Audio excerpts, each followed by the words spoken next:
What does success mean to you? Success to me is contentment, satisfaction that I derive, by bringing positive impact, outcome on the society, on the people, on the ecosystem. At this point in time, I think the definition of success And I is feel actually, like you're doing just that. yeah, So, I know. congrats on that. So thank you very much. Yeah.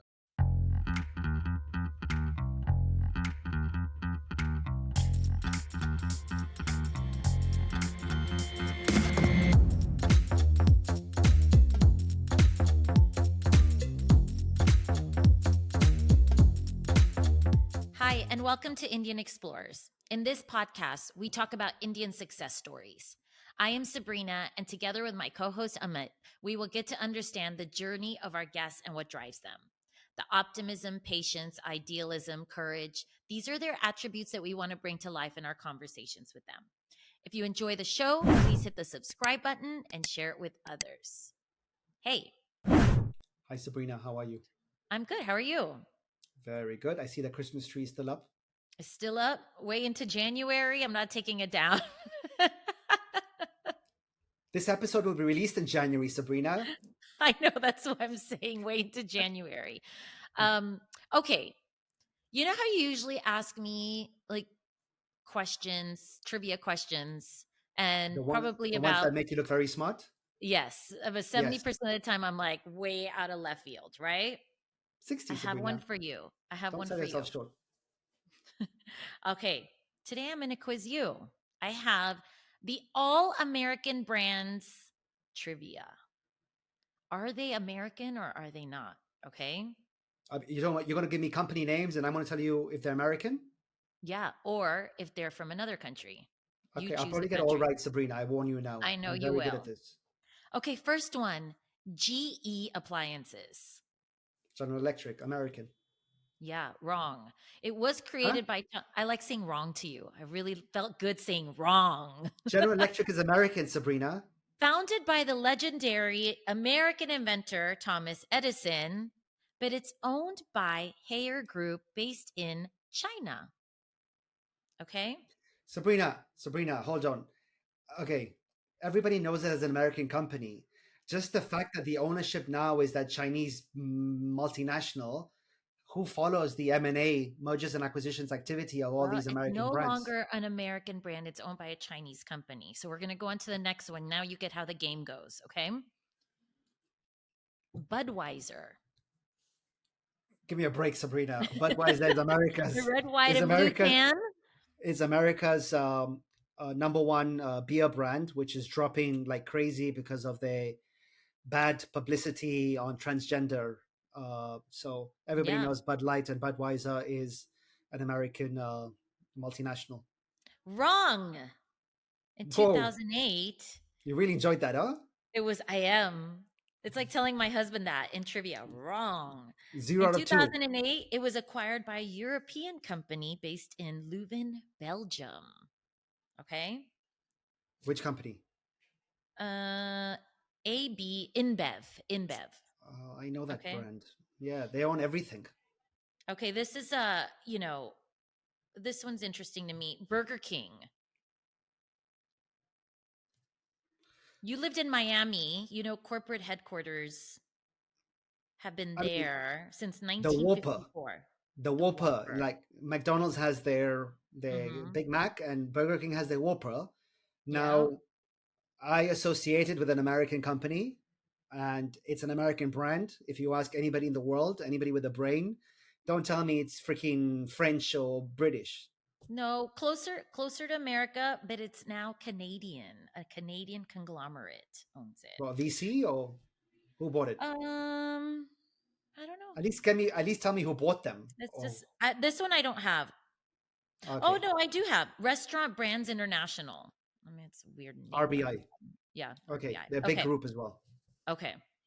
This one's a funny one. 7-Eleven. There are. I'll give you this. There are more than 13,000 7-Eleven stores in the U.S. No, this one I know. This one I know, Sabrina. Okay. This one I know. 7-Eleven actually, I believe, is Japanese How did you know because that? because I read as an anecdote somewhere because I was Okay. looking at the this QSR space of these small shops and pharmacies and these, and I read that there are more 7-Elevens in Japan than there are Yeah, in America, and I was like shocked. So I believe it's now owned by a Japanese group. correct. Founded in 1927 in Texas. Okay. One I've by got four. two more for you. Jeep, Chrysler, and Dodge cars. I think didn't Tata, the Indian company, buy them? I thought so, but now it's owned by an Amsterdam-based auto giant. I thought, Used to be part of the Detroit Big Three, right, in the yeah, U.S., but now yeah, it's but they all went bankrupt and they were bought by other countries. Yeah. yeah. So Okay. who owns them now? This- it doesn't have the name here, but it's an Amsterdam company. Dutch. I Okay, think that's for tax purposes, right? probably. Yeah. Yeah. Okay, this is a good one. You can't get this one wrong. Ben and Jerry's ice cream. Sabrina, I've seen the video of Ben and Jerry's. It's two freaking Americans. Yeah, college Yeah. college guys in Vermont, right? Yeah, they are. I forgot the Ben and story. It's Jerry. on YouTube. Yeah, I forgot that Yeah. they were. I don't know what they were doing, but they became friends, and they started this ice cream thing. And yeah, they're But guess American. what? For the last 23 years, they have been owned by a British conglomerate, Unilever. Oh, Okay. Unilever, but that's a Yeah. multinational, like P&G. Oh, so Yeah. It's Unilever a acquired Ben British and company. Jerry's. Yes. In Oh, yeah, 2000. Okay. Last one. Haagen Dazs. Hagen Dazs. That sounds like two German. German brothers teaming up like Adidas and Yeah. forming, Hagen Dazs. Must be a German ice cream. Wrong. Wrong. Shit, you scared me. Okay, let me read this one to you. It's pretty cool. Haagen Dazs was cooked up by Polish immigrants Ruben and Polish. Ross Mattis in 1960 in the Bronx, New York. The couple invented a made up Danish sounding name for the brand, like adding an air of mystery to the ice cream maker's origins in the decades since. So that's actually the one that has continued to be an American brand, Haagen So in Dazs, Brooklyn, so it's American. and has stayed American. All right, so one of seven. Not I bad. guess I 7 guess I Eleven. am I guess I'm I guess we're at the same level, Sabrina, in these games. Yeah. Touche, touche. Touche. All right. Um, So today's anything else you want to add before we no, introduce our no, I'm excited about today's guest. He's been very well referred by a previous guest, and he's in a space technology that I like to read and follow. So yeah, I'm eager to get started. yeah, lives in Bangalore, but has worked with a lot of American companies. So let's introduce him. Okay, so today we have Manish Bharti. He is a successful technology and business executive with an endless appetite to take risks as an investor, both in tech and the non tech world. He currently serves on the board of companies from diverse industries, including EV, high tech, SaaS, and management consulting firms, including CoreStack and Simple Energy, and many more. Manish was an early management executive at UiPath and was an important accelerator to take the company to its IPO at the New York Stock Exchange. In the process, UiPath became the fastest growing enterprise software company in history. Manish is an alum of HBS and IIM Bangalore, and he is a part of many groups fostering knowledge around AI. And we have lots of questions to ask about what this all means. So, welcome. Thank you for joining us. Thank you very, very much, Sabrina. And I appreciate the patience and support this morning about getting into this podcast because of the technical hitch that we had. But Of I'm course. so, I'm We were so happy to, curious how yeah, someone so successful in the tech world yeah. had tech Sometimes, problems. over knowledge also, comes in way. I was trying all possible things, looking at the upgrade of, update and all those stuff. Then I realized I was just missing on a very simple step. Too Anyway, funny. finally, Hi, so good, hi, so Manish. good to talk to you. Hi, Amit. Manish, it's a very good sign. What we found in the first 25 episodes that we've done is Yeah, that the more let's just say, balance sheet or dollars the individual has, the longer it takes for the episodes to start. You must be. It's our experience. It You know, has Okay. been, it's a fact now. it's honestly, you just proven it. Are you one of these people that doesn't actually read emails on a computer and the secretary prints out the emails and you just like Donald Trump just write or dictate what to reply and then someone does it for you? Because I So I think so a part of your question is right. So I don't usually use my laptop most of the time to read emails and reply and all. I use my phone only to do that, and so that way you are right. But I do reply most of my emails. I do reply Okay. most, okay, and okay. it's a very Well, short, precise, emails, one liner, two liners, and all. that's great. Manish, we are particularly excited because uh, our previous guest, Amrit, Mhm. friend of the pod, he recommended you. And, his network and his contact list is worldwide. Mhm. And I asked him to just one person. I know he can name 50 to 100. And he chose you to come on the pod. So you Wow. obviously have an incredible story to share with us today. And let's get right into it. Sure. Thank you. Okay. So you have this uh, uber successful tech background. Let's start at the beginning. Tell us about your background, how you got into the tech world. All right, I'll just go a bit back. So, from the education side, I am a physics graduate. I graduated in physics, then went on to do my master's in computer science. So that was a natural sign to get into the tech world. And I was a So tech saver. So I did where? In from India, in America? in India. In India, the first master's I did was from India, Pune University, and Pune. then yeah, Pune University, and then. I started my tech journey as a programmer, software programmer. Those days we had big IBM machines, and the languages that we used to use was AS400, to So program. what year are we talking about? This was Early 80s? 97, 98. I'm talking about. So IBM machines were 97. very, yeah. So IBM machines were very popular, and banks and big insurance companies were using all those big boxes and all. So I used to be a programmer, one of the early certified AS400 programmers around the world. I started my programming journey, tech journey from there. Then I realized, the change is something which is very eminent even in the tech world. You need to keep upgrading your languages, you know. So I got into a then very famous language called Java, Java, J2E, and Enterprise, where which were helping companies to build very robust enterprise applications. I got into that. That made me move to the US. So I ended up joining Skytech Solutions, a company which was an offshore center for United Airlines. So we were just building applications for United Airlines, nobody else. Where in America? Chicago. In Chicago. So With you. that's where the headquarter of United was, and their offshore delivery center. So I was there And most how of the old were time. you? How old were you when you went to Chicago? I was 27, Single? 20, Married? single, yeah. Maybe 26 only, yeah. Yeah, 26. So I was there, that was 97, 98, 98, I guess, yeah, 98. And then that was my first overseas travel, by the way. Oh, Those days, and it was a software dream for a software developer. It was always a dream to land up in America, you know the okay. and being a young guy, in Chicago, I was there for good years, and I feel very proud, the kiosk that you use nowadays at the airport, which interacts with you, helps you print in boarding passes, Yeah, talk to the machine and all. So United was one of the first in the world to build that technology those days. And I was part of that team, which architected that software along with the hardware and that's all. cool. Very cool. So But that was the that. airline business hasn't changed. I feel like airlines are still, they need to be disrupted. It's They have been slowed the down. same check-in.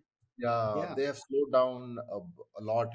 I think late 90s and early 2000 they were in innovation mode. But nowadays I feel they have also Mm. come down on the innovation side. it's because you But left the business. no, no, I don't know. I think without innovation, they are making a lot of money, I guess. They're charging now for people's weight. You know, Yes, yeah, I'm that's flying to true. Vegas next week for the CES Tech Fair, and I Yeah, paid $2,000 because I booked it last minute. And now I just got a bill for $150 by my travel agent for window seats. I was like, what the hell's going on? Window seats, baggage.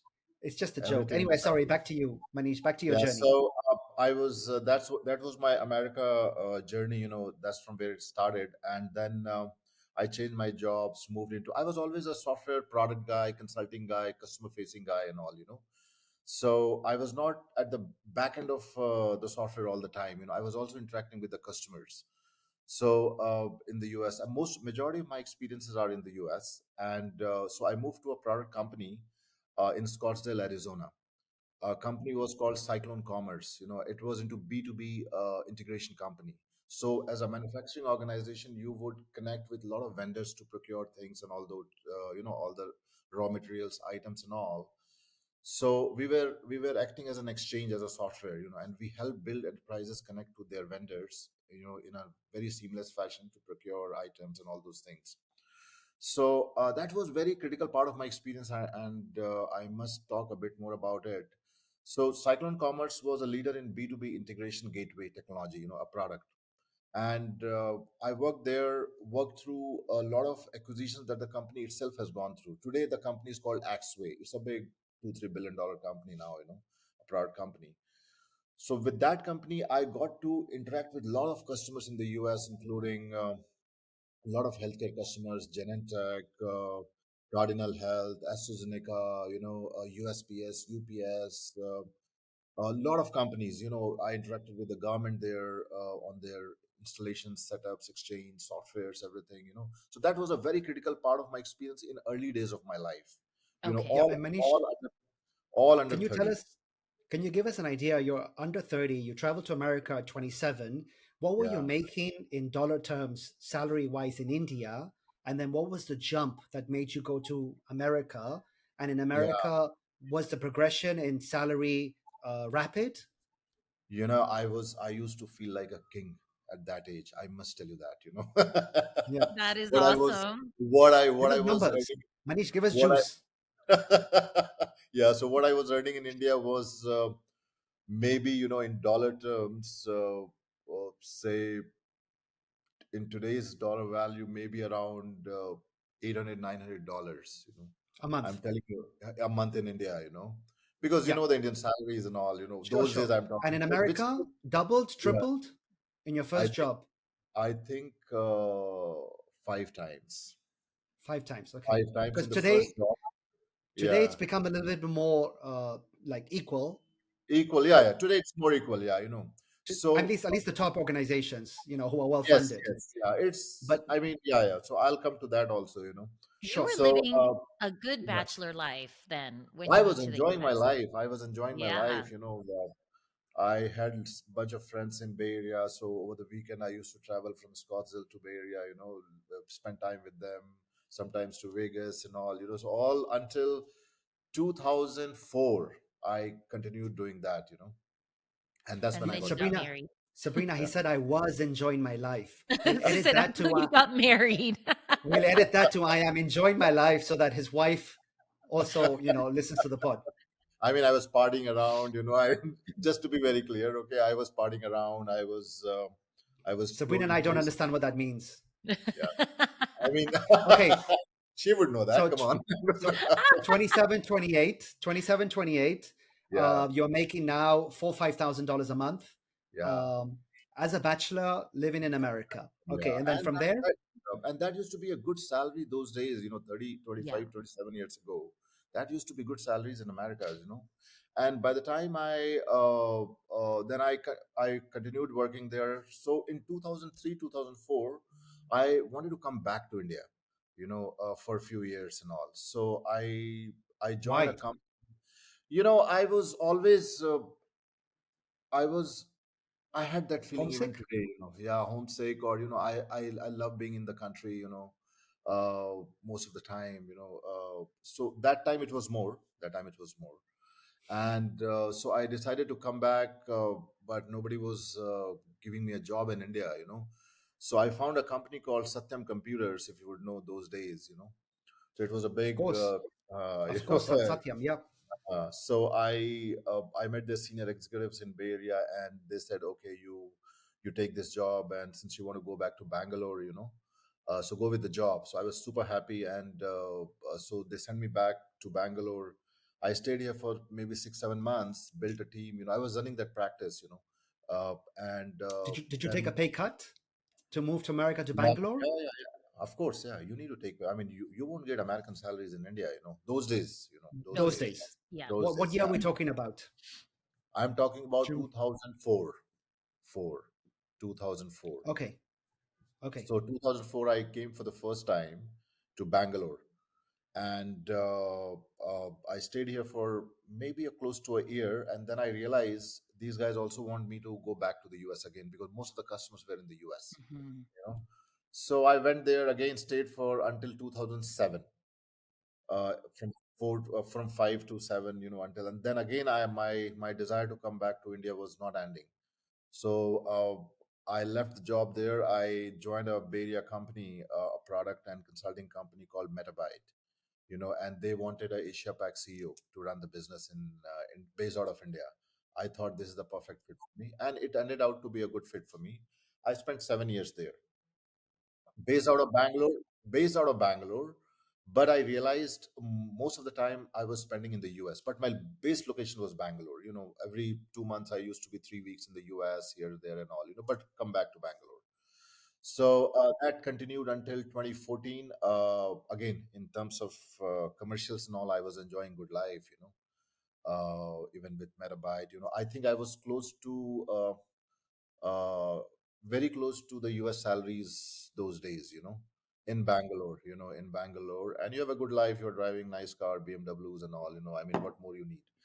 Were you staying at the Lila Kempinski Yeah, Palace or all that, yeah, the That's buffets on awesome. Sundays at the Yeah, Lila? absolutely, absolutely. You and uh, and then you have helps to take care of all your work and everything and all. So life is good. Then I got bored of the job. 7 years I hit the roof. I was just below the global CEO. And I was not seeing any change for myself. Then I moved on. I again went back to Bay Area to help a couple of my friends to run their companies. For a few months and all. Yep. And then I When then you I say met Bay Area, sorry, Bay when you Area. say Bay Area, you're talking about Silicon Valley? Silicon Valley. So when I say Bay Area, it's Okay. always Silicon Valley. Yeah. Okay. So which is like your San Francisco, San Mateo, Mhm. and all these areas, South San Francisco area and all. So then while I was in Bay Area, I met some of these guys from the automation companies called Automation Anywhere, the founders. So Automation, what company? Automation Anywhere. It's the name of the Automation company, anyway. is Automation Anywhere. Anywhere. It's a pretty famous company. And so I met them.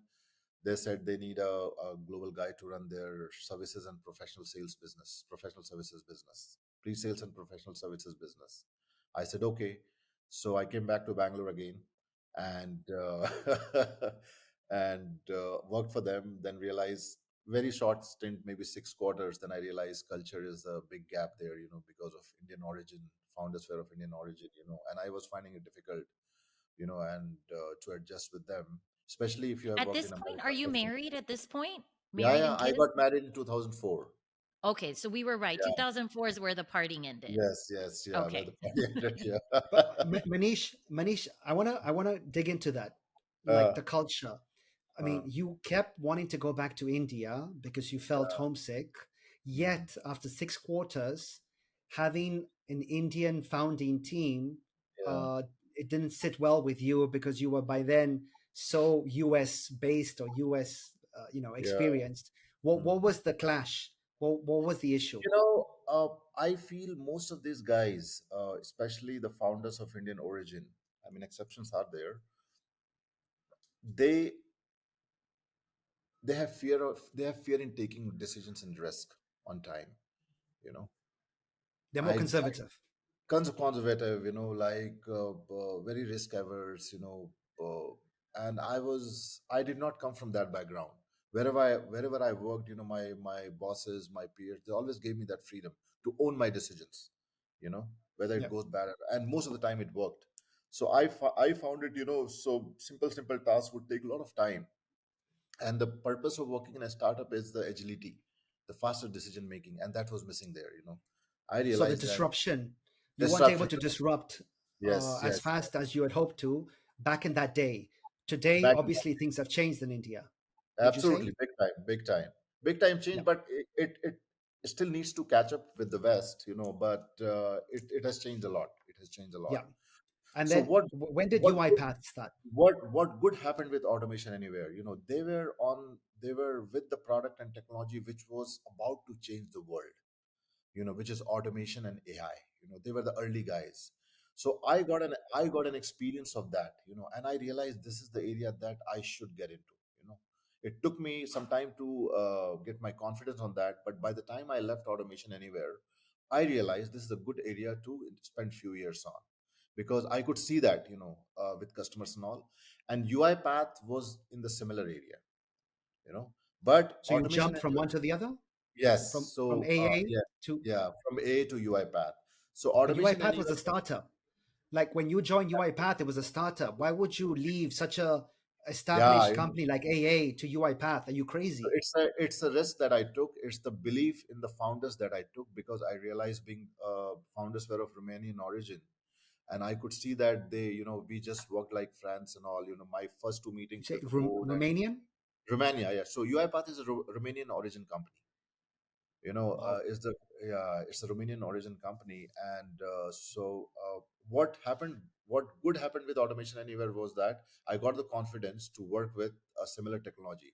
But A used to be the world leader those days, Okay, so and just for our UiPath, audience, yeah, yeah, just to explain what UiPath does, let so me see if I can break it down.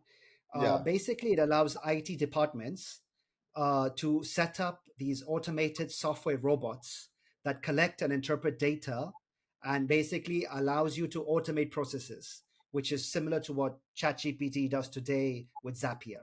Is it something like that, or did I get it yeah, wrong? portion of it is correct, yeah, but not Okay, just IT department, any department, any any department, department. any industry, it helps automate works that it helps automate the job that a human does on the job, okay, Okay, to a majority of extent. What chat GPT and AI does, it even allows the bots to think the way a human being think. okay, So we build intelligence within the bot using AI and chat GPT and other stuff, what you okay. see. So, So it's so tell us as about your big role as at UiPath. What you did in UiPath. so I moved on to UiPath. When I moved on to UiPath, we were just 20 people company worldwide, and I was the first sales leader, you can say, the first sales leader in the company because we had no money. I mean, but we had the vision, and I won't say we had no money, we had limited money to spend and all, so we were working out of Were cafe you in and all those. Bucharest? Where were you? No, so I was in Bangalore then, and Bucharest was the headquarter, and Bangalore was the only office, apart from Bucharest around the world. So What, with 20 till people? I mean, yeah, yeah. Bucharest and Bangalore So is more than so enough.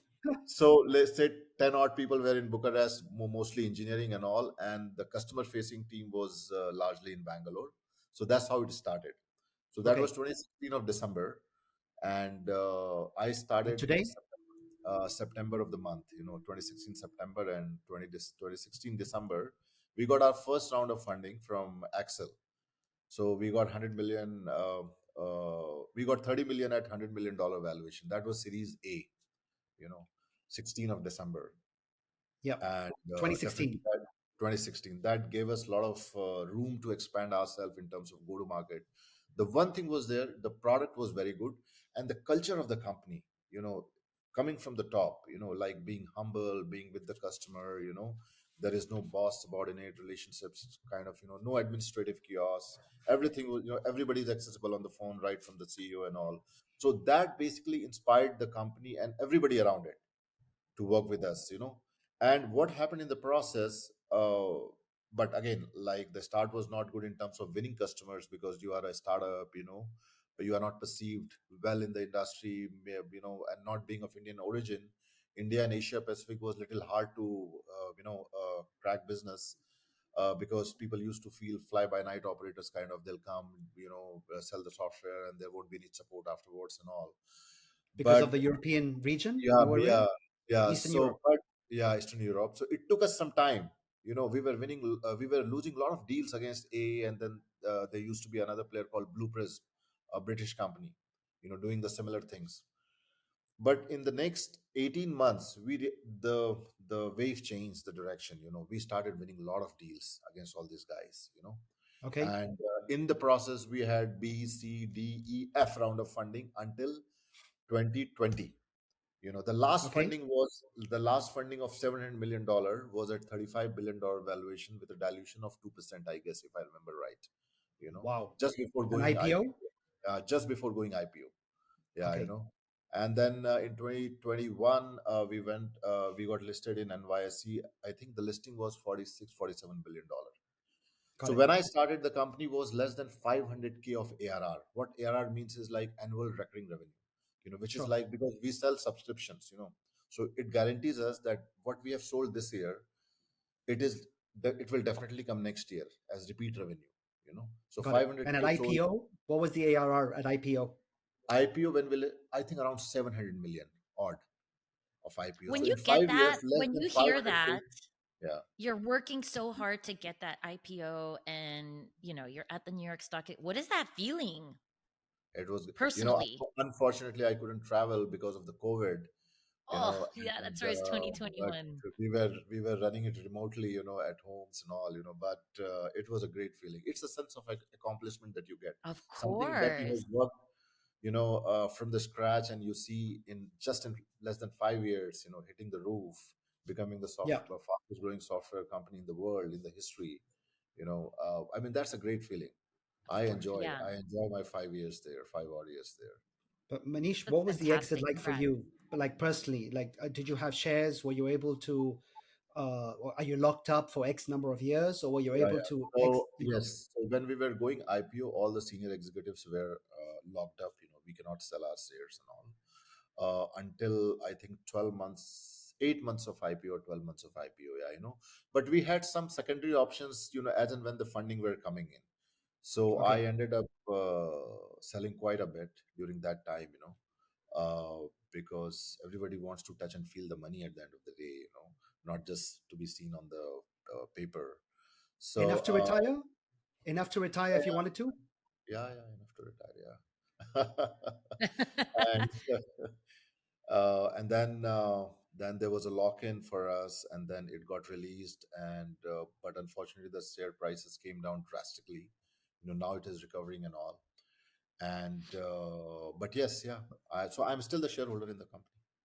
Okay, great. You know Yeah. that when I say that F you money, that fuck you money, enough to Mhm. retire, whenever we Yeah. ask our guests that question, some of Mhm. them say, I had a number, it was 10 million, 20 million, and then after two, three kids, that number doubled. And then every 5 years, that Yeah. retirement money seems to double unless you actually retire. And then you have that money to invest everywhere else. What are your thoughts in terms of retirement? You obviously haven't retired. You've carried on investing. You're an angel investor. What are your thought process 5 years ago and 10 years ago when you actually had that pool of money? It's a very dynamic feeling. I feel that it changes every day, or at least every year and all. So 5 years ago, if you would have asked me, I would have said, okay, maybe I want to retire or take my life easy, with some 15-20 million dollar in the bank, not doing anything, just be in India, and do something at ease, not take stress and all. Today, 5 years down the line, the situation has changed. As I told you, I sit on the many boards, and I see the activities, the tiredness that get along with it throughout the day. Even just before this call in the afternoon, I was in a board call with a US firm, and so now I think, in my opinion, my case, money has taken the back seat. It's not that that's the only primary motivation. It is there, but I think it is The taken security care is of. there. Yeah, security is there. It is taken care of to a greater extent, for the next maybe two generations as well. So Yeah. now I'm more focused on making few more successes, on the company front, the companies I am working with closely and all. I think that would give me a kick, a real kick, and I want to continue doing that. I want to Do you have continue doing goals that. for each one of those companies? Is Yes, that yeah, yeah. okay? So we set goals and all, and it's very diversified. It's not just tech. It's like I told you, I'm on the board of a two-wheeler EV company, very upcoming company.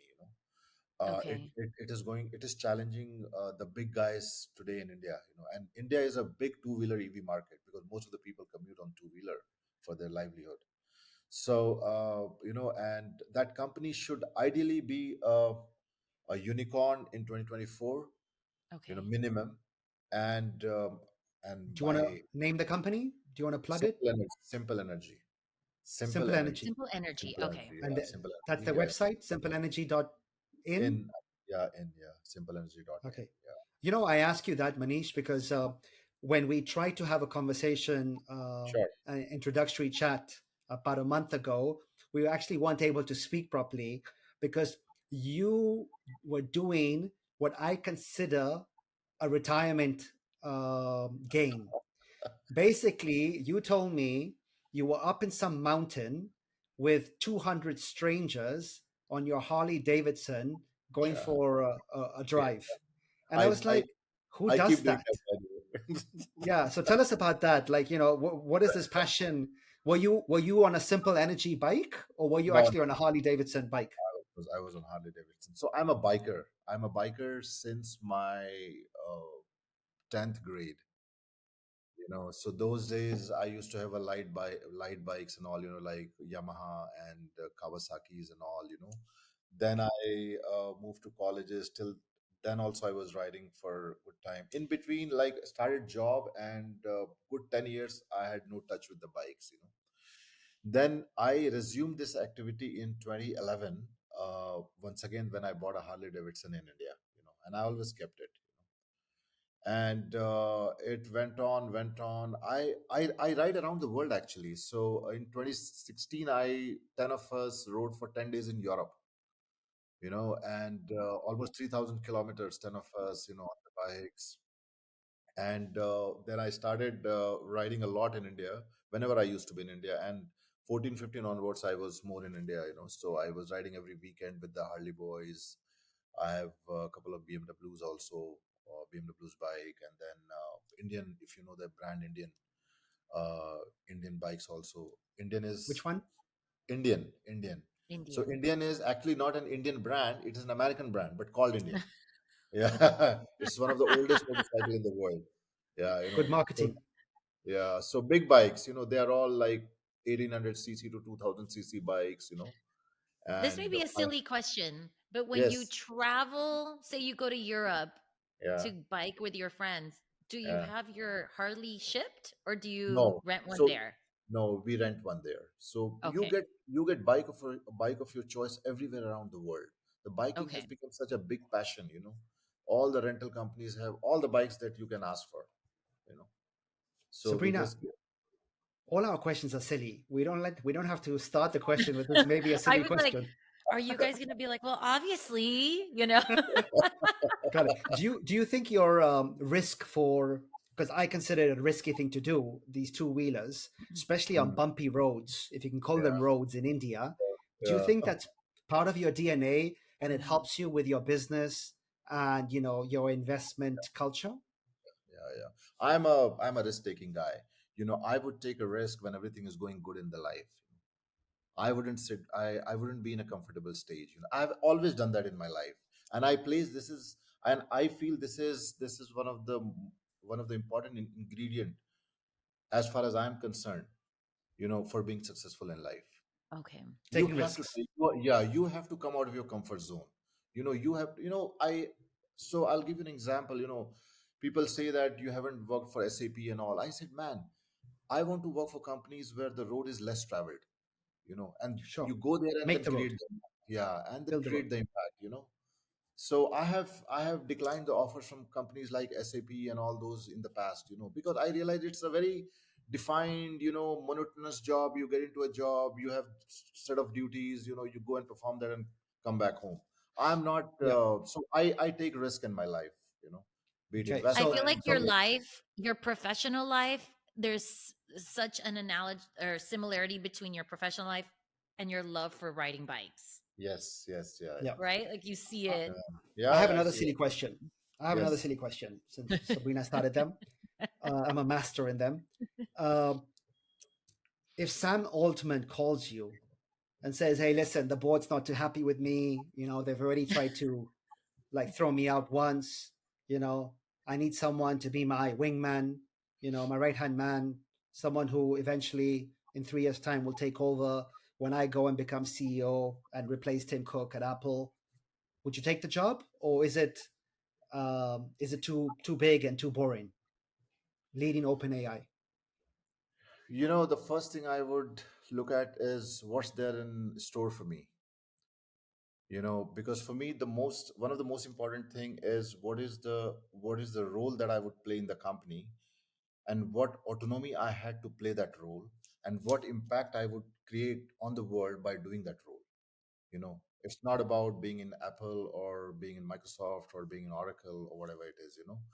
So having said that, in the past also, I have received offers. Even very recently, last year also, I had a very good discussion with Google guys, Google Cloud guys, to run a significant portion of their global business.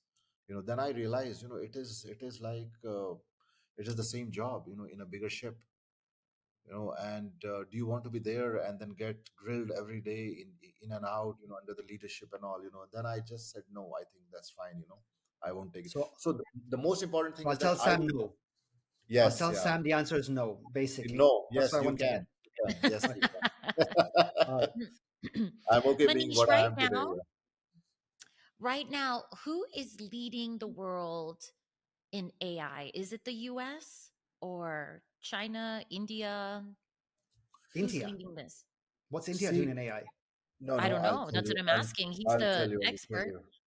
See, the innovations always start. I won't say always. Majority of the time start from the US. US, like Silicon Valley, is that's why it's called Silicon Valley. Most of the innovations happen there, but don't discount the fact that most of the innovations that happen there get supported from India. This is a very important thing for people to know.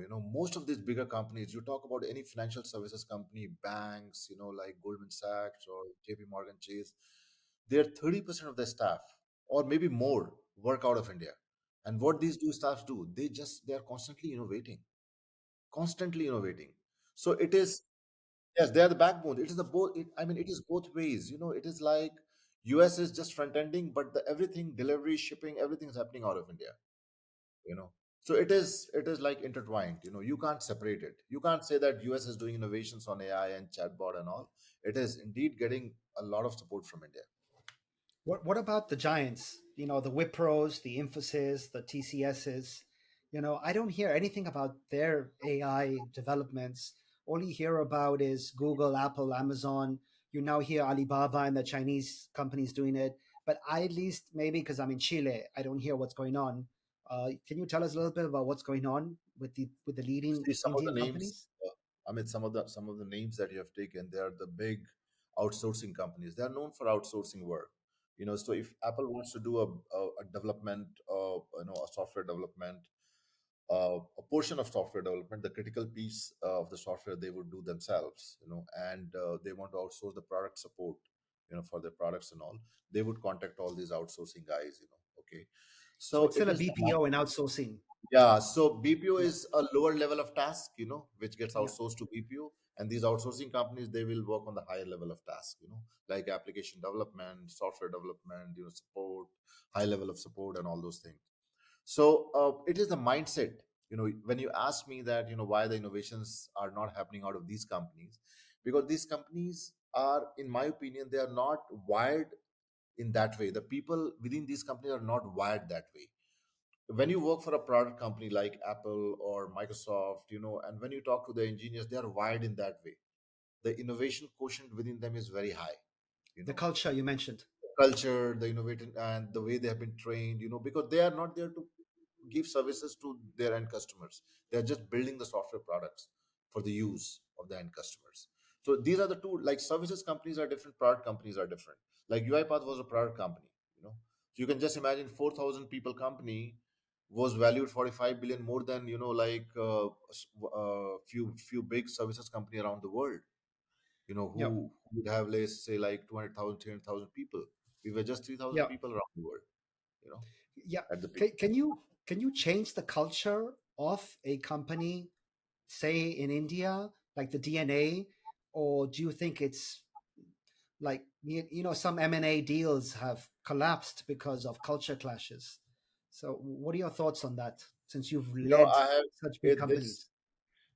this reminds me of a very famous quote from a marketer called Peter Drucker. You know, Yep, culture marketing eats guru. strategy for breakfast. Culture Okay, eats strategy for breakfast. breakfast. Yeah, Got it. So it is the very important thing. If and that's the important ingredient for a company to be between a company to be unsuccessful and successful. you know and that's what differentiated and kept us apart at UiPath. We were a very cultural driven company, and it just came from top to bottom. You would see a similar set of behavior, at least to an extent, whoever you talk to within the company. And this was propagated from the top. You would see people being humble, being communicative, being like supportive to each other, good listeners, not arrogant. I mean, arrogance had no place in UiPath.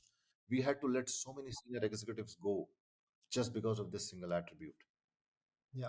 I So find it I find it so difficult. Like if I look at Adobe Figma, Adobe offered finally $20 billion to Figma. Figma board accepted the deal, and everything was going great. And then all of a sudden, somebody in the UK government decides, hold on a second, this is a monopoly, and we won't approve it. And the deal just fell through.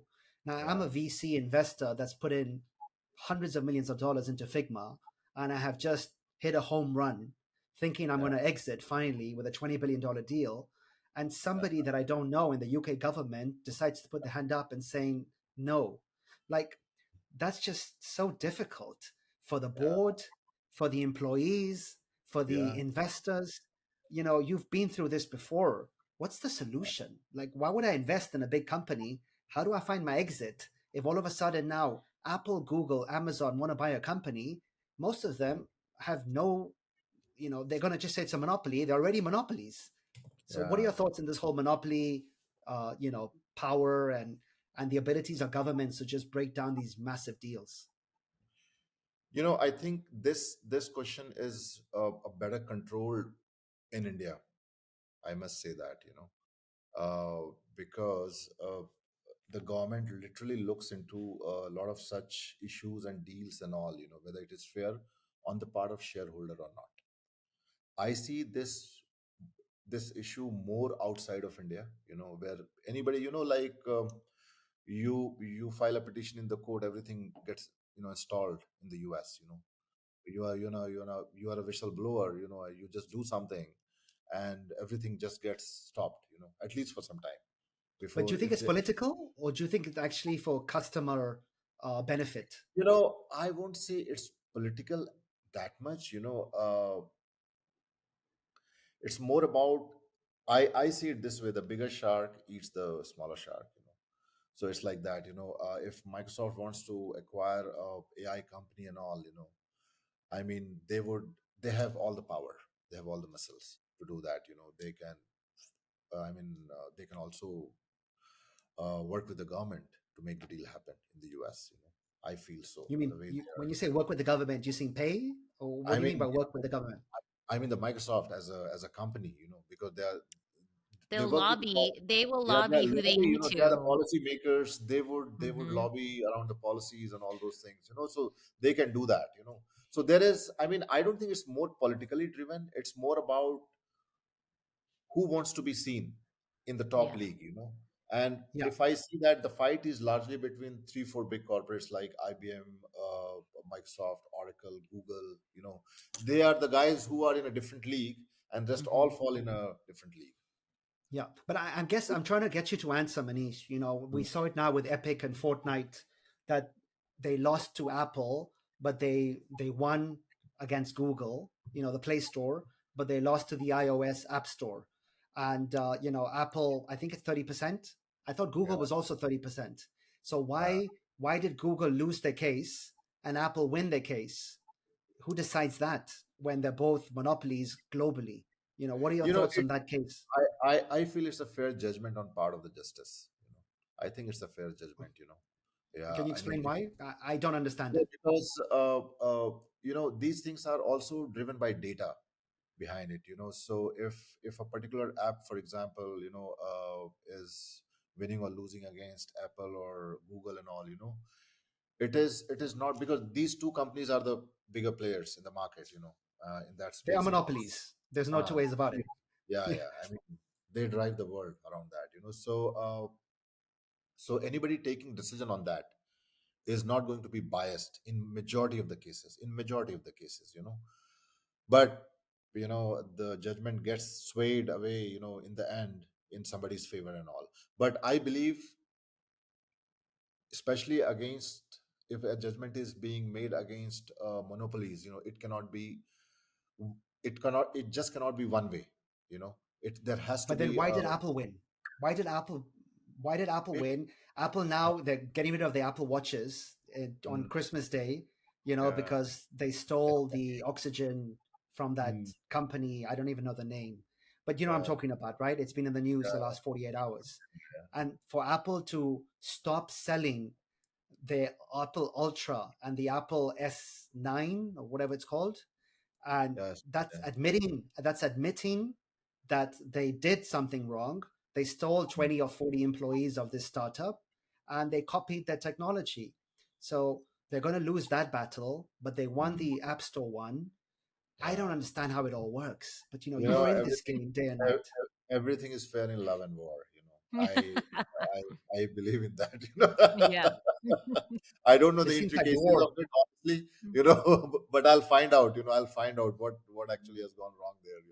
Oh, yeah. We Sorry, want the inside scoop, please. yeah, we want the juice. I'll find out. I have quite a few friends at Apple as well. Manish, I wanted to ask you, what does success mean to you? Okay. And has it You know, evolved over time? it evolves over time. Success to me is contentment, satisfaction that I derive, by bringing positive impact outcome on the society, on the people, on the ecosystem.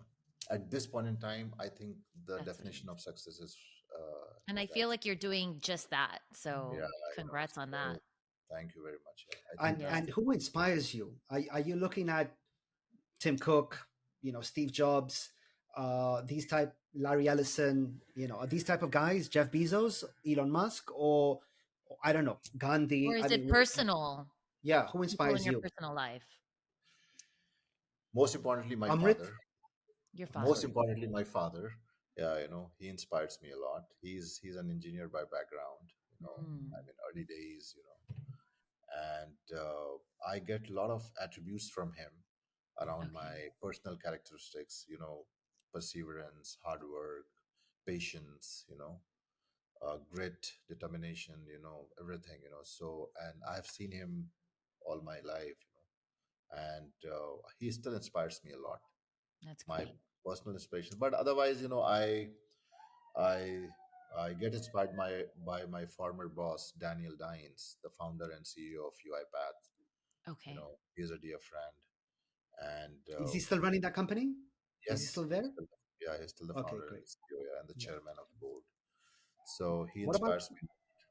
what about your children? Like, can you tell us how old they are? Yes, What are yeah. they doing? So Are they yes, so following I your path in technology?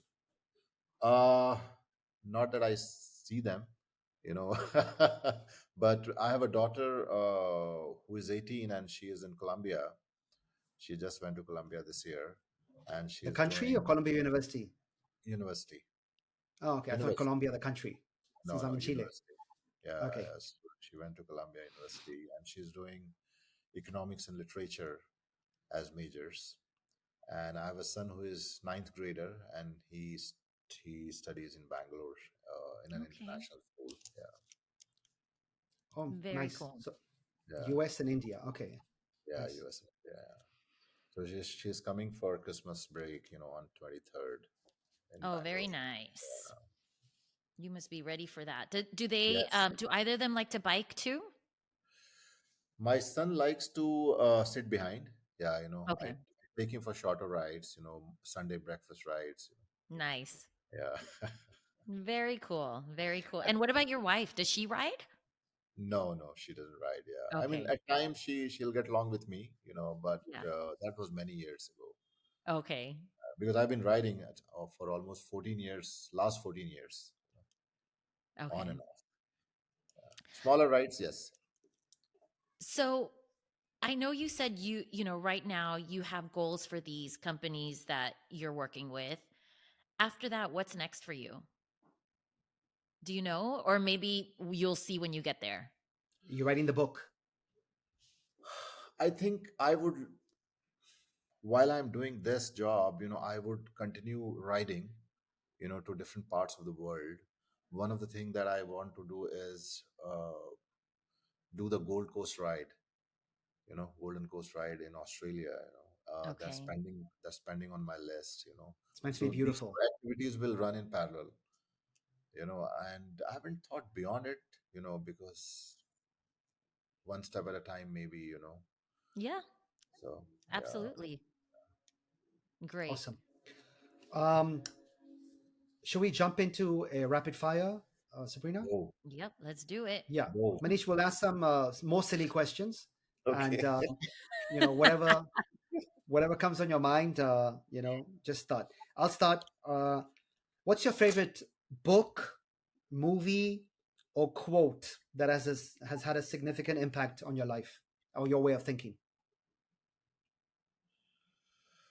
Uh, book. There are many. Movie, yeah, Book. There are many. So on the leadership side, I love some of these books like Seven Habits of Highly Effective People. Mm-hmm. All that's by Stephen Covey. Stephen Covey, that's a good one. I loved Bhagavad Gita, by the way. I must tell you that. sure. So very, very thought provoking, book. Uh, Quite a few books. Movie side. Quote I told you. The most impactful quote in the recent years was. Culture eats strategy for breakfast. I think that applies to corporates so much. And i Beautiful. could i could differentiate why some of these corporates are very successful and why some of these corporates having very big operations and all, but are still struggling. So Sure. that way. Sabrina? What else? Movie wise, maybe that the Shawshank Redemption. Oh, that's a good one. Yeah, it's a good It's in Yeah, movie. everybody's top 10. It's such Yeah, a brilliant. great movie. I liked it, and I Yeah. keep seeing that whenever I get time. Yeah.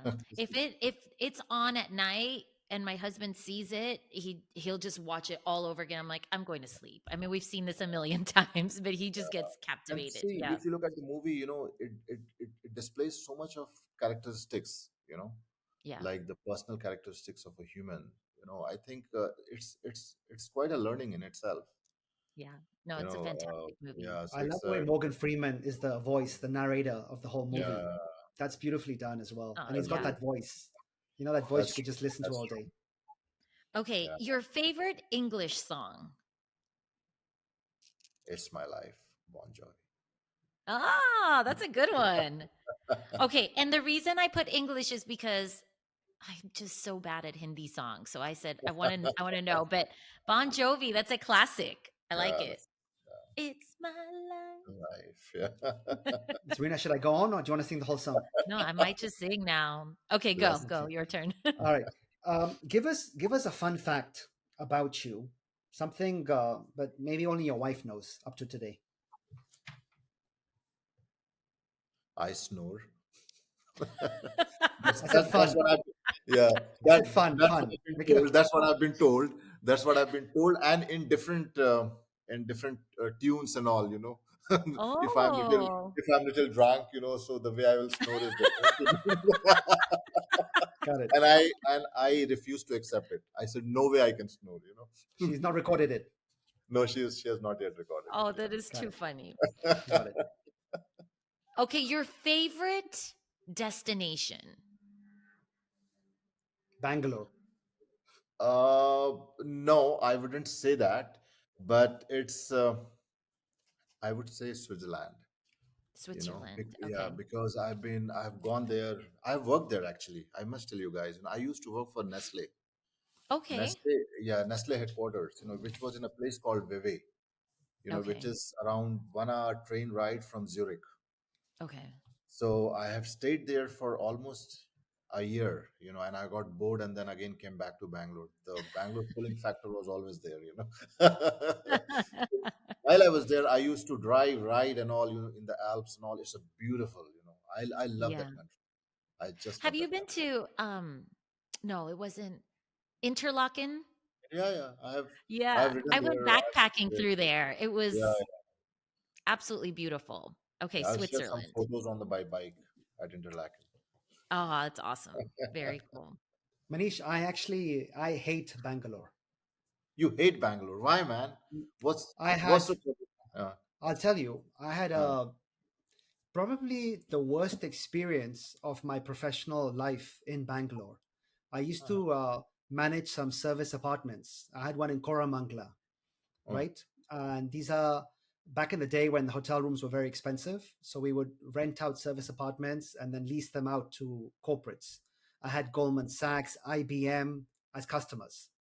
And I had signed a lease that says that if there's rain or if any of the floors, it was an 8 floor building, if any of the floors would not be used, then the rent would be adjusted by that entire floor. So, I would divide it one over eight, and then I would minus that amount in the rent. And we did that because there were rains, and the rains affected the ground floor. And what happened was we used to serve breakfast in that area, and these corporates, obviously, if you don't give them breakfast, you have to lower the rent, the rate, the nightly rate. So from 3,500 rupees a night, we had to lower it to 2,400 or something like that, which was pretty much my cost to break even. And after doing that, I paid less rent to the landlord. And after 2 months, the guy came with some goons and a big rifle, and he made my manager at the site sign that we had given possession back to him. And we basically had to apologize to Goldman Sachs, IBM, Air France, and all these corporates. And they threw them out of the property, and the guy took possession of his building. And I ended up going to the courts. I ended up going to the head of police in Bangalore. He called the landlord, and it took a year's time. And eventually, he gave me some checks of a settlement of 1 CR, 4 checks of 25 lakhs each, where I ended up taking a loss because we'd invested over 2.5 CR on the property and in doing it up. And funnily enough, after the first check, the 25 lakhs cleared, but the second check bounced. So because the check went in his wife's name, I actually had to go in the courts and get his wife to come to the court. And because I went back to the police, and the police said, "Listen, Amit, I've helped you. I've gotten your 4 checks, your PDCs. Now you can actually take him to court and now follow the whole Indian law." And you know what it's like. It takes many months to do that. Eventually, he paid me the 1 CR only because I had to embarrass his family by putting his wife into the court. And it was just a really nasty experience. And I was back then in Bombay, and every time I had to fly down to get this resolved, and the head of police said, "Amit, some peon has just strangled a grandmother and killed her and taken all the jewelry. You think I'm going to worry about your 75 lakhs when this grandmother has just died? Like, F off, get out of my. And obviously he said it not in a very nice manner as well. And I understood his side. Obviously, what's 75 lakhs to do with this poor woman's life? But the guy said, listen, I know this guy. He's not going to screw you. And a month later, when the check had to clear, he screwed me. And it was just, I had obviously investors that I had to report to, and they were moved on with their life. And I took this on myself to get the money. And it took me a year of going to Bangalore. And every time I went to Bangalore, I went because of this reason. And obviously, I ended up hating the place because I had such a negative association with the property and It's what happened to me. unfortunate. It's unfortunate. This for the first time I'm hearing this. And uh, did you have any, partner then, or you were just doing it on your own? We had partners, but they were investors in Bombay who just gave me the money and didn't really. And these Generally, are wealthy guys, like an yeah, Amrit. It wasn't Amrit, but like an Amrit. And for them, 25 lakhs. For them, it was just okay. This is a loss, and I was just trying to recover the 1 CR and give them back, which eventually we did. But bottom line, it started off. We had IBM and Goldman Sachs and Air France as customers. We were making money. Our occupancy was 70% plus. We were in the business. We were growing it. From one property, we went to four. It was a beautiful experience. But then it took twice as long to recover, which was already a loss. So my association with the city that I liked started going down. down. So that's why I when I say I hate Bangalore, obviously I don't really hate the place, but every time someone says Bangalore, I think I have a negative experience of that place. But I wanted to it's share it unfortunate. with you because you mentioned Bangalore It's so many unfortunate. times. And this, It's I wasn't. unfortunate. Yeah, The thumb rule, Amit, any such businesses that you start in Bangalore, you need to have a partner who is local. you're right. You're That's right. the. I wouldn't do anything like that in Bangalore because I'm not from Bangalore. You know, I've learned any my lesson in India. I won't do anything in India without a local majority partner in India. you should I'm do I'm that. not smart enough, to compete with and mess with the local Indians. But sorry, the rapid fire became a personal uh, nightmare He was story. bent. It was a therapy session for him. Yeah, thank you, thank you. I was going to ask you next, what's next on your bucket list, but you already answered that with the Gold Coast. So I'm going to change the question to: you are stuck in an island with no power and no electricity because people are answering the question with "I'm taking my phone and the charger," and you have three things that you could take with you. None of them are people. What are the three objects that you take with you? I'll definitely take my motorcycle. The first thing. Hopefully, it's solar charged. I'll have enough gas in that. I'll carry some extra gases as well to just roam Okay, around. and the other two. Assuming that there is no food and supplies and all, I'll carry some food, but I'll carry some liquor as well, whiskeys and single malt, depending on depending on how many days you keep me there. So you get drunk and sleep. Yeah, drunk and sleep, right? Drunk sleep and all, That's the way to do and it. Yeah, yeah, then then maybe some music. I'll just carry a small music. That's it. I can live for a few sure. days. Nice one. A few days. Sabrina, Okay, last one. last one. What would you like your legacy to be in 10 words or less?